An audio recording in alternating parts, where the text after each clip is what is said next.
అస్సలాముఅలైకుం వరహ్మతుల్లాహి వబర్కాతుహు. మీ అందరిపై సృష్టికర్త అయిన దైవం తరపు నుండి శాంతి మరియు శుభశ్రేయాలు వర్షించుగాక అని పదాలకు అర్థం. మహాశేలర్, ముందుగా రేపు మనం జరుపుకోబోతున్నటువంటి ఈదుల్ అజ్హా పండుగను గురించి కొన్ని ముఖ్యమైన విషయాలు తెలుసుకునేటువంటి ప్రయత్నం చేద్దాము. దైవ ధర్మము, దీన్ని అరబీలో ఇస్లాం అని అంటారు. ఇస్లాంలో రెండే పండుగలు ప్రస్తావించబడ్డాయి. ఒకటి ఈదుల్ ఫిత్ర్ అని అంటాము, దీన్ని రమజాన్ పండుగ అని కూడా అంటారు. రెండోది బక్రీద్ పండుగ అని అంటారు, దీన్ని ఈదుల్ అజ్హా అని కూడా అంటారు. రమజాన్ పండుగ దానాలను చేస్తూ ముందుకు సాగిపోయే పండుగ అయితే, బక్రీద్ పండుగ త్యాగాలు చేస్తూ ముందుకు సాగేటువంటి పండుగగా ప్రతీతి చెందింది. ఈ బక్రీద్ పండుగను గురించి సంక్షిప్తంగా మనం మాట్లాడుకోవాలి అంటే, మహనీయ ఇబ్రాహీం, ఆయన్ని బైబిల్లో అబ్రహాం అని అంటారు. అబ్రహాం యొక్క హేతుబద్ధమైన ఆలోచనలు,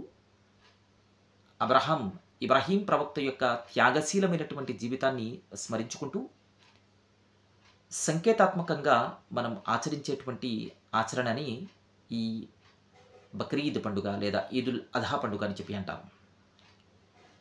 సాధారణంగా ఈ పండుగ అనగానే ముస్లిం సోదరులు జంతువును బలిస్తారు అనే భావన ఉంటుంది. అవును, ఈ బలిదానం వెనకాల ఒక సామాజిక స్పృహ ఉంది. సాధారణంగా ఎవరైనా ఒక జంతువును బలిచ్చినప్పుడు లేక జంతువును కోసినప్పుడు తమ కోసము, తన ఇంటి వారి కోసం మాత్రమే ఆ మాంసాన్ని ఉంచుకోవడము, తినడం జరుగుతుంది. కానీ ఈ పండుగ రోజున జరిగేటువంటి ఈ బలిదానం వెనకాల స్ఫూర్తి పూర్తిగా వేరేగా ఉంటుంది. ఈ స్ఫూర్తి ఏమిటంటే, ఎప్పుడైతే బలిని ఇచ్చామో దైవ ప్రసన్నత కోసం, అందులో ప్రధానమైన విషయం ఏమిటంటే, ధర్మపథంలో, దైవ మార్గంలో ప్రతి వ్యక్తి ధర్మం కోసం, సత్యం కోసం తాను సమర్పించుకోవడానికి సిద్ధంగా ఉండాలి అనే విషయాన్ని బోధించడం. అంటే సత్యాసత్యాలు, ధర్మాధర్మాల విచక్షణ వచ్చినప్పుడు ఎల్లవేళలా ధర్మం పక్షంలో, సత్యం పక్షంలో నిలబడి అవసరమైతే తనను తాను సంపూర్ణంగా దైవానికి సమర్పించుకునేటువంటి ఆ స్ఫూర్తిని కలిగి ఉండాలి అని చెప్పడమే బక్రీద్ పండుగలో ఆ జంతువును కోసేటప్పుడు గుర్తుపెట్టుకునే విషయం. రెండవది, సామాజిక కోణంలో మనం ఆలోచించినట్లయితే ఆ మాంసంలోని మూడొంతులను ప్రజల్లో పంచిపెట్టేస్తారు. ఒక వంతు బంధువర్గంలోనూ, రెండో వంతు సమాజంలో ఉన్నటువంటి పేదవారిలోనూ ఈ మాంసాన్ని పంచిపెట్టడం ద్వారాగా స్నేహము, మైత్రి, సౌభ్రాతృత్వ భావనకు ఒక పునాది వేయడం జరుగుతుంది. అదేవిధంగా సమాజంలో ఉన్నటువంటి బీద సాధలకు పౌష్టిక ఆహారాన్ని అందించేటువంటి ప్రయత్నం కూడా జరుగుతుంది. ఈ విధంగా సమాజంలో ఒకవైపు ప్రేమ, స్నేహము, మైత్రి పెరగడంతో పాటుగా మరొక వైపు సమాజంలో ఉన్నటువంటి బీద సాధలకు ఒక పౌష్టిక ఆహారాన్ని అందేటువంటి ప్రయత్నం కూడా జరుగుతుంది.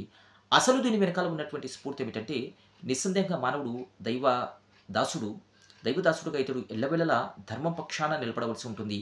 ఈ ధర్మం పక్షాన నిలబడిన సమయంలో ఆఖరికి తన ప్రాణాన్ని వదలవలసి వచ్చినా సరే అతను వదలడానికి సిద్ధమే అనేటువంటి స్ఫూర్తిని ఇవ్వడమే ఈదుల్ అజ్హా యొక్క పండుగ యొక్క ముఖ్యమైనటువంటి ఉద్దేశం. కాబట్టి ఈదుల్ అజ్హా, బక్రీద్ పండుగను జరుపుకుంటున్నప్పుడు సమాజంలో ఉన్నటువంటి పేదవారి పట్ల దృష్టి సారించండి, బంధువుల్లో పేదవారి పట్ల కూడా దృష్టి సారించండి. అదేవిధంగా ఈ స్ఫూర్తిని కలిగి ఉందాము. అదేమిటంటే, మన జీవితము సర్వేశ్వరుడైన అల్లాహ్ ఇచ్చినటువంటి వరము. దీన్ని దైవ మార్గంలో మంచి కోసం, సత్యం కోసం, ధర్మం కోసం ఖర్చు పెడతాము. మీ అందరికీ ఈదుల్ అజ్హా యొక్క శుభాకాంక్షలు తెలియజేస్తున్నాను. అస్సలాము అలైకుం వరహ్మతుల్లాహ్. మీ అందరిపై దేవశాంతి, శుభాలు వర్షించుగాక.